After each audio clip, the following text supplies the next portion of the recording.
বঙ্গোপসাগরে সৃষ্ট নিম্নচাপটি গভীর নিম্নচাপে পরিণত হয়েছে। এতে উপকূলীয় এলাকায় বৈরী আবহাওয়া বিরাজ করছে। এ বিষয়ে বিস্তারিত জানাতে কক্সবাজার থেকে সরাসরি যুক্ত হচ্ছেন রিপোর্টার সুজাউদ্দিন রুবেল। সরাসরি যাচ্ছি তার কাছে। বঙ্গোপসাগরে অবস্থানরত নিম্নচাপটি এখন গভীর নিম্নচাপে পরিণত হয়েছে। কক্সবাজার আবহাওয়া অফিস যেটি জানিয়েছে, সর্বশেষ মধ্যরাতে যে গভীর নিম্নচাপটি কক্সবাজার সমুদ্র উপকূল থেকে 630 কিলোমিটার দূরে অবস্থান করছে, যেটি ক্রমশই আসলে এটি আরও সামনের দিকে অগ্রসর হচ্ছে। এখন আসলে যেটি লক্ষ্য করা যাচ্ছে, যেহেতু নিম্নচাপটি গভীর নিম্নচাপটি এটি ঘূর্ণিঝড়ে পরিণত হবে, ঘূর্ণিঝড় রেমালে। তো সেই ক্ষেত্রে এখন আসলে লক্ষ্য করছি আমরা কক্সবাজারের আকাশ অনেকটাই মেঘাচ্ছন্ন এবং সাগরের যে ঢেউয়ের উচ্চতা সেটি বাড়তে শুরু করেছে। এখন স্বাভাবিক জোয়ারের চেয়েও যে স্বাভাবিক পানির উচ্চতা 2 থেকে 3 ফুট উচ্চতায় অনেক দূর থেকে ঢেউ আসলে উপকূলের দিকে ধেয়ে আসছে।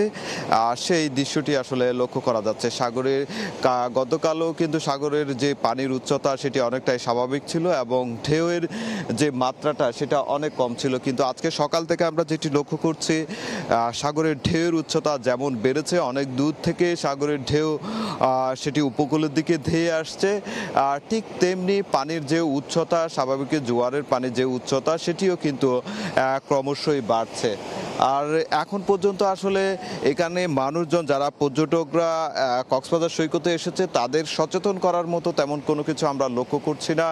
এখানে যারা ব্যবসা বাণিজ্য করে, যেখানে জেট স্কির যে ব্যবসা করে, তারা জেট স্কি চালকরা সমুদ্রের সৈকতে তারা ব্যবসার জন্য নেমে পড়েছে। অন্যদিকে লাইফগার্ড কর্মীরাও তারা তাদের মতো স্বাভাবিক যে দায়িত্ব সেটা পালন করছে, আমরা সেটি লক্ষ্য করছি।